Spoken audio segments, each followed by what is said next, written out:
ba a wulakanta bako.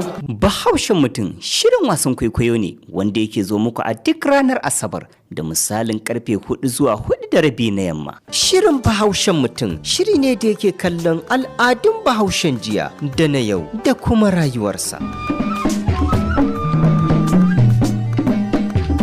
Bahaushen Mutun yana ɗauke da ilmantarwa, nishaɗantarwa, faɗakarwa har ma da tunasarwa. Shirin Bahaushen Mutun murucin kan dutse bai fito ba sai da ya shirya wajen bincike, sani, zakulo, zallar tantance labarin tarihin Bahaushen jiya da na yau. Tarihi ya nuna cewa cinikin goro tsakanin Hausawa da Yarabawa ko mutanen Gwanja ya kawo yaduwar harshen Hausa da al'adunta.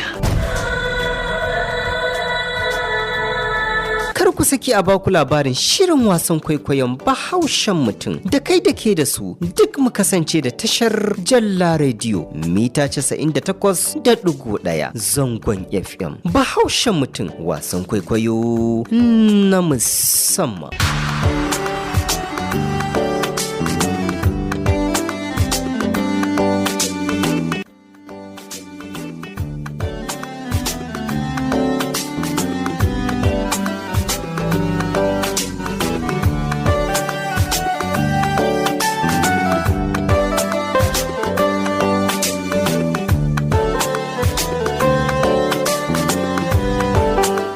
Wato abin da ya sani tara ku a wannan guri.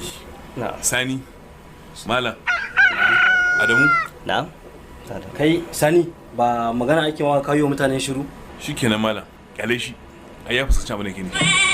Nasiha ce wacce na saba muku daga lokaci zuwa lokaci. Yanzu ma ba zan gajiya ba, zan dora. Haka. Malam Adamu. Na'am. Kai bako ne. Gaskiya. Kuma na yaba da hankalinka. Har shi sanin janyo ka cikin ahalina. Gaskiya ne. Saboda haka kar ka bani kunya. Kar ka zama mun kuma kasa a cikin ido. In Allah ya so ya yarda. Nasiha da zamu dora nan shine ku bi duniya a sani. Kuma ku nemi ilimi. Na'am. Ku guji abin hannun mutane, ku nemi naku na kanku. In Allah ya so ya yarda. Kuma ku haɗa kawunan ku. Kun gano man nan? Ku riƙe shi hannu biyu. Kuma waɗannan tura da suka shigo mana suna kama mana yara, suna kai su makarantar yaƙi da jahilci. Wasu suna zargin cutar da mu suke. Subhanallah. To ba haka bane. Taimakon mu suke nan gaba zai yi mana amfani.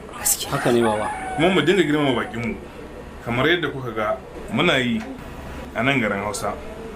Ku zamo masu ibada da biyayya. Allah ya muku albarka. Amin. Allah ya ƙara lafiya baba. Amin Malam. Allah ya saka da.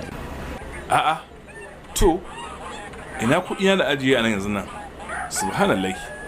Yanzu nan kuma Malam, to ko dai a gida ka manta su, bari in tashi in je in duba maka. A'a Malam, zauna. Wannan kuɗin ban bar su a gida ba. Sai dai suna da kaci. Tashi gaba daya mu duba su. Gaskiya gwanda a tashi din gaba daya. Subhanallah. Dan yin bismillah Allah. A'a.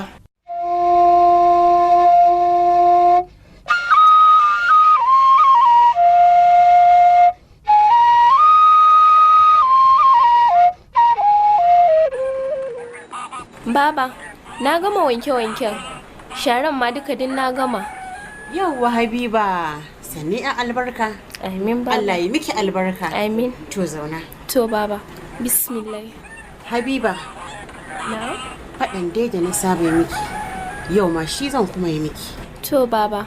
Ba don komai ba Habiba, saboda ke ƴa mace ce. Haka ne baba. Dole sai ana yi, ana saita rayuwarki yadda ya dace. Saboda wata rana gidan wani zaki ci. Haka ne baba. Wallahi shi yasa duk inda zan je ba kamar gurin ki ba. Saboda ba inda nake jin daɗi in dai ba a gunki ba. Ba kamar wa'incan da suka yi watsi da ni ba, kamar ba ni da gata. Domin ke kaɗai ce wacce kike ɗora ni akan tarbiyya madaidaiciya. To alhamdulillah, na ji daɗi da kika fuskanci haka. Kuma Allah ya miki albarka.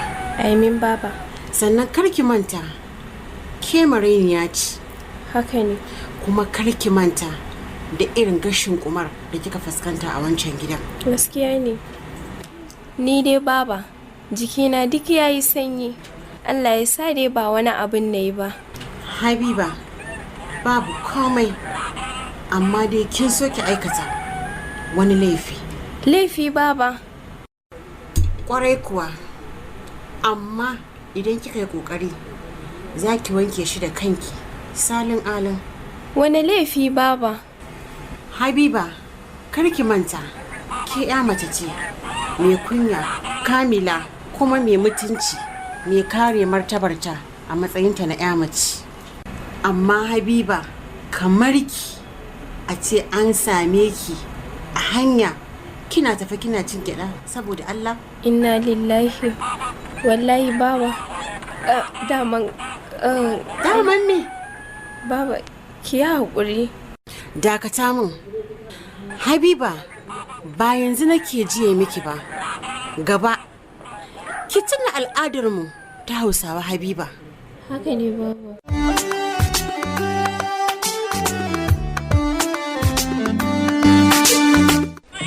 yanzu nan kuɗi sun ɓata?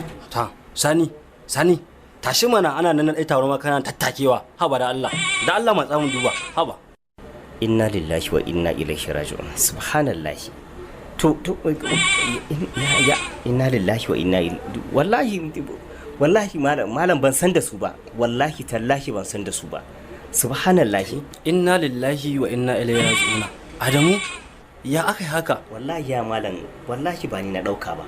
Adamu, ban san ka da irin wannan halin ba. Me yasa ka dauki kudin nan? Wallahi ya malam ba ni ban ma san da su ba. Wallahi ba ni na dauka ba. Ina san halina. Wallahi ba ni na dauka ba. Dakata. Wallahi tallahi ba ni na dauka ba. Saurara amana. Wallahi. Malam. Sani.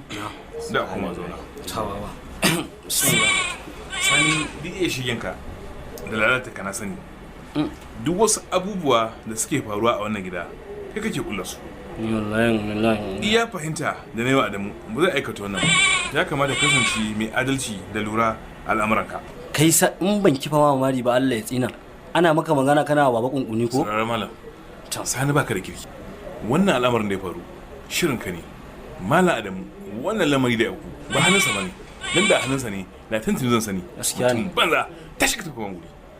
Ayi hakuri. Babu komai malam Adamu. Wannan abin da ya faru na dauke shi kaddara. Gaskiya ne. Kuma jarabawa ce. Haka yake.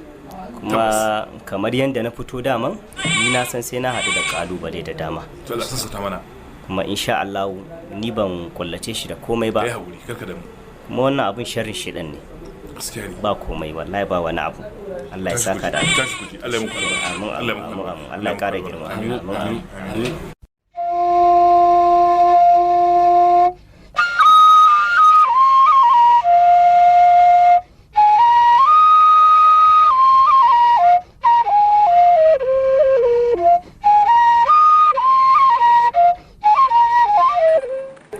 Ki tuna duk lokacin da aka ce ɗa namiji yana neman auren wata, sannan ya samu labarin cewa an ganta tana tafa tana ciye-ciye, to ki fa sani shi da ita har abada.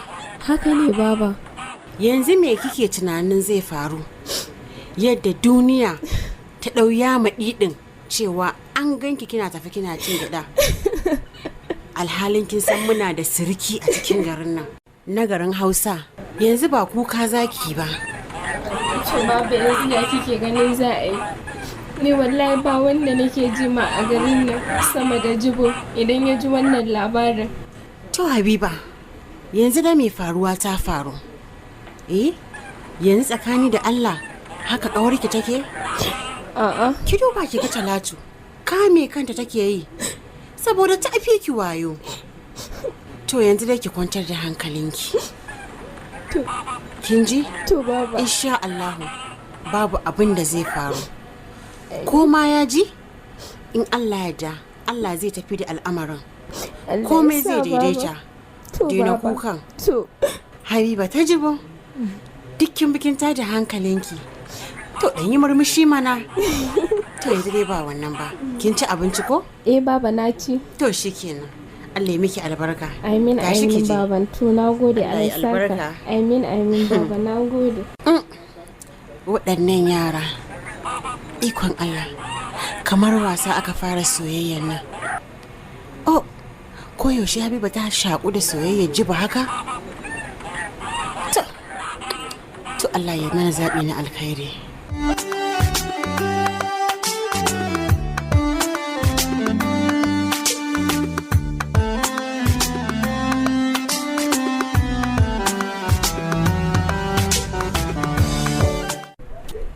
Musa, in tambaye ka.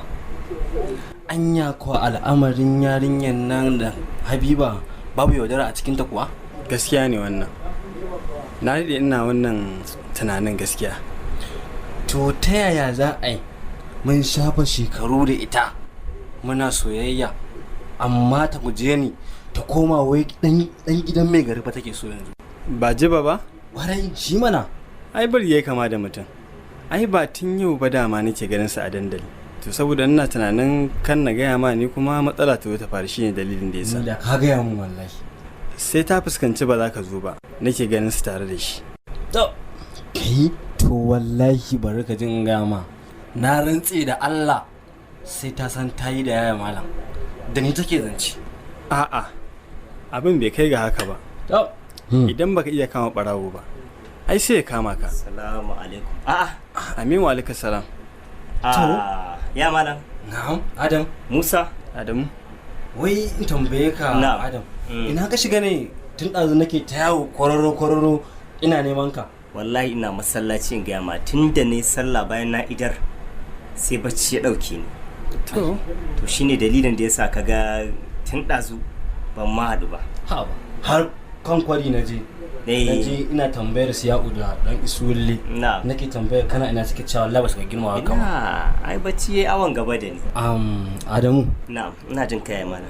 Na san malam ya maka magana akan yarinyar nan Jamila. Haka ne. To karka damu. Ka yi haƙuri. Soyayya ce ta sa haka. Muna hango maka matsalar da take gaban. Akwai fa matsala. Ka rabu da yarinyar nan Jamila. Haka shine kawai maslaharka. muna ta baka shawara Adamu. Gaskiya ne. Kauna ce fa ta sa haka. Ni ban ga amfanin zama irin wannan ba. Inda ba za mu baka shawara ka ɗauka ba. Gaskiya dai ga me? Gaskiya zan daina zaman majalisar nan. A'a sam bata zo ga haka ba. Ni a gani na muna bata kanmu lokaci ne. Don ko ka faɗa masa ma ba zai ɗauka ba. Don haka ni kun gama tafiyata. Abin da nake so ku fahimta, ni har abada ba zan taɓa goyon bayan ƙarya ba. Wannan abin da ake jifan yarinyar nan da shi babu shi a alƙur'ani ko hadisi. To a karama kallawu, kai ko yaushe duk abin da mutane za su ba akan daidai suke ba, saboda kaifin imani. Ni abin da nake so da ku fahimta shine wannan al'amarin da ake ta laƙaba wa yarinyar nan. Na ce a faɗa min menene me aibun nata, kowa ya ƙi gaya min, kuma hakan ne zai sa na samu hujja da zan tunkari yarinyar nan ko in guji yarinyar nan. To yanzu misali a yanzu ma a takaice ma wajen ta zane, amma idan ba ku gaya min ba ta yaya zan ce zan guje ta? Ni kuma ba na kwaina sai da zakara. Ka gama? Na gama ya ma. Na ce ka gama? Na gama. To ni kun ga tafiyata, don haka sai kun to. Ina, ai tsayani mu tafi tare. Ni ma ban ga ta zama ba. Karka damu Adamu, akwai Allah. Ai duk wani tsanani yana tare da sauki. Wannan haka yake Iliya. Ko da ba ka santa, ni na goyi bayan daga yanzu ka fara santa. Wallahi abin da ake faɗa ba gaskiya ba ne. Ni ma abin da nake kallo kenan, amma gaba ɗaya ba wanda ya bani kwakwarar hujja wacce za ta gamsar da ni. An ki ma gaya min, amma ban sani ba ko kai zan samu nasara ka faɗa min menene aibinta don Allah. Al'amarin sai dai Allah, domin manya sun shiga lamarin. An cuci yarinya. Nema alkawarin zan faɗa maka ko me zai faru ya faru, amma ka bani mako 2.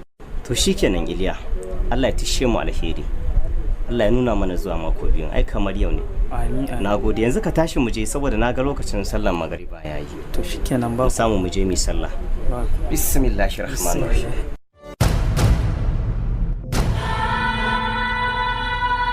Ba a wulakanta bako.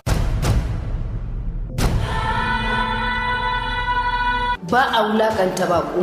Bahaushen Mutun shirin wasan kwaikwayo ne wanda yake zo muku a duk ranar Asabar da misalin karfe 4 zuwa 4:30 na yamma. Shirin Bahaushen Mutun shiri ne da yake kallon al'adun Bahaushen jiya da na yau da kuma rayuwarsa.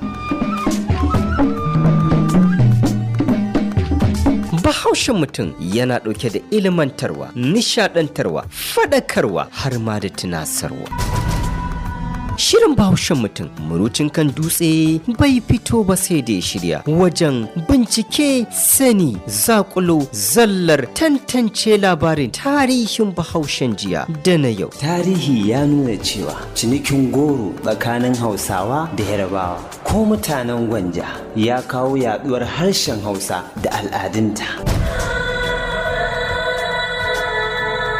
Kar ku saki a baku labarin shirin wasan kwaikwayon Bahaushen Mutun da kai da ke da su duk mu kasance da tashar Jalla Radio mita 98.1 zangon FM. Bahaushen Mutun wasan kwaikwayo na musamman.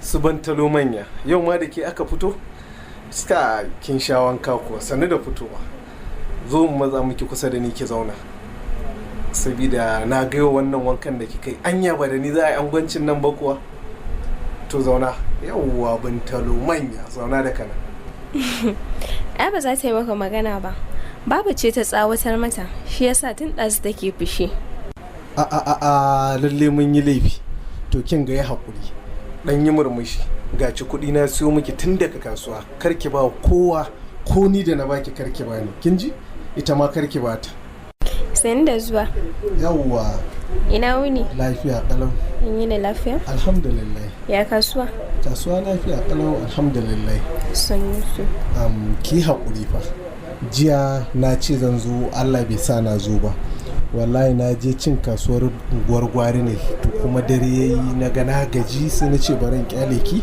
yau insha Allah zan zo to shine dalilin rashin zuwa na haka ne na san daman ba za ka ki zuwa haka nan kawai ba sai da wani kwakwaran dalili amma babu komai to ba komai na gode ki yi haƙuri fa kin ji ba komai ya su baba suna nan lafiya ya su Talatu yau na saba ganin Gilma wata amma yau kwata-kwata ban ga motsinta ba ina ta yi ne daman baba ce ta aike ta nan makwabta amma yanzu nan ma za ka ga ta dawo to Allah ya dawo da ita lafiya amin Habiba wai ina maganar mu ta tsaya ne saboda kin ga tuntuna ana ta maganar nan ya kamata a ce manya sun shiga ciki to amma kin ga har yanzu shiru kuma ke ce idona a gidan nan ba ni da wani wanda zai je magana in ba ke ba domin ya kamata a ce manya sun shigo cikin al'amarin nan domin mu san inda muka dosa ko ya kike gani haka ne amma ni aiki na yanzu idan ka ce za ku turo aiki na kaɗai in sanar musu da cewa za ku turo to da na ga shiru kwana biyu sai na tunanin ko dai akwai wani abin da ya dan tare maka gaba ne shi yasa to alhamdulillah ba komai yanzu abin da zamu da ke shi ne zan je in zauna da magabata na in yi so duk sanda muka gama magana da su to zan sanar da ke sai ke gaya musu cewar ga ranar da za a zo a yi magana to shikenan babu komai ubangiji Allah in nuna mana lokacin amin sannan kin ga yanzu almuru yayi yanzu nan zaki ji kiran sallar magariba ya kamata mu sallama kin ga yau mun jima domin karki je gida ai miki fada lallai kam don kuwa ka san baba ba daga nan ba to amarya ta bintalo ya kamata a ce ci kudin nan ko na ganin ido ne an bani duk da dai na ce kar a san wa kowa amma ni ai a bani ko bintalo amarya ta kenan to shikenan tunda dai ba za ki magana ba ai ita haka take in dai aka bata mata rai tana da kaifiya ba za ta taba yi maka magana ba to ai shikenan ni dai da haka nake cewa Allah ya ba mu alheri a gaida su baba amin za su jin Allah yadda ka gaida gida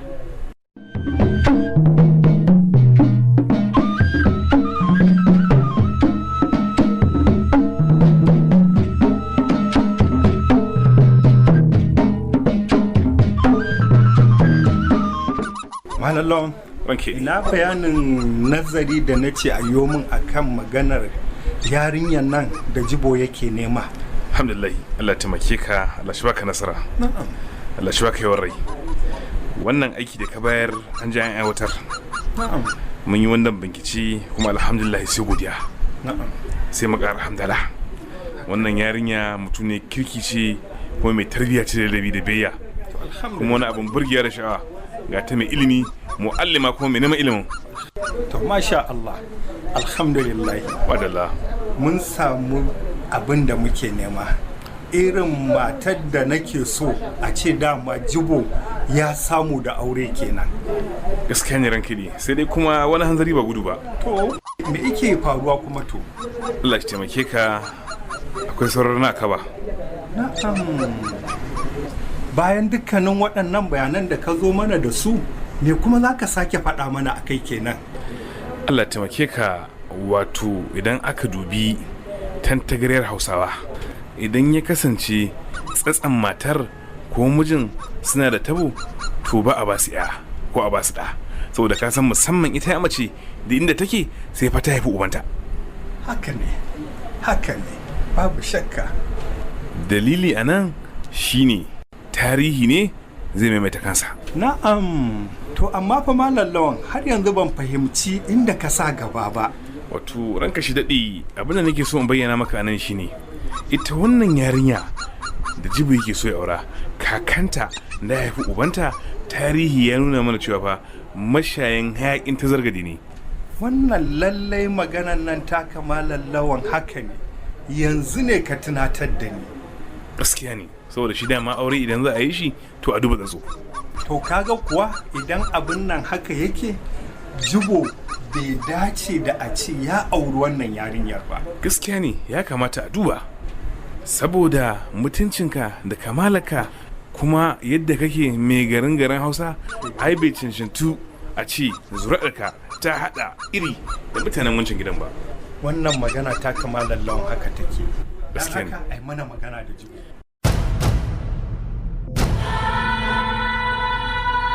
Ba a wulakanta baƙo. Ba a wulakanta baƙo. Bahaushen Mutun shirin wasan kwaikwayo ne wanda yake zo muku a duk ranar Asabar da misalin karfe 4 zuwa 4:30 na yamma. Shirin Bahaushen Mutun shiri ne da yake kallon al'adun Bahaushen jiya da na yau da kuma rayuwarsa.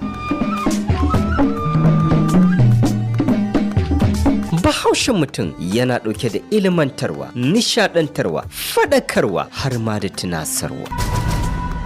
Shirin Bahaushen Mutun murucin kan dutse bai fito ba sai da ya shirya wajen bincike, sani, zakulo, zallar, tantance labarin tarihin Bahaushen jiya da na yau. Tarihi ya nuna cewa cinikin goro tsakanin Hausawa da Yarabawa ko mutanen Gwanja ya kawo yaduwar harshen Hausa da al'adunta.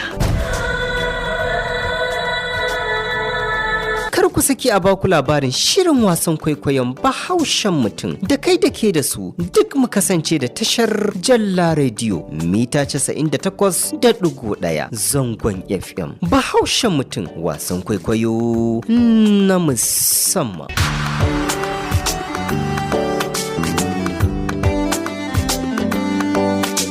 A nan muka kawo ƙarshen shirin wasan kwaikwayon Bahaushen Mutun wanda yake zo muku daga nan gidan rediyon Jalla Radio mita 98.1.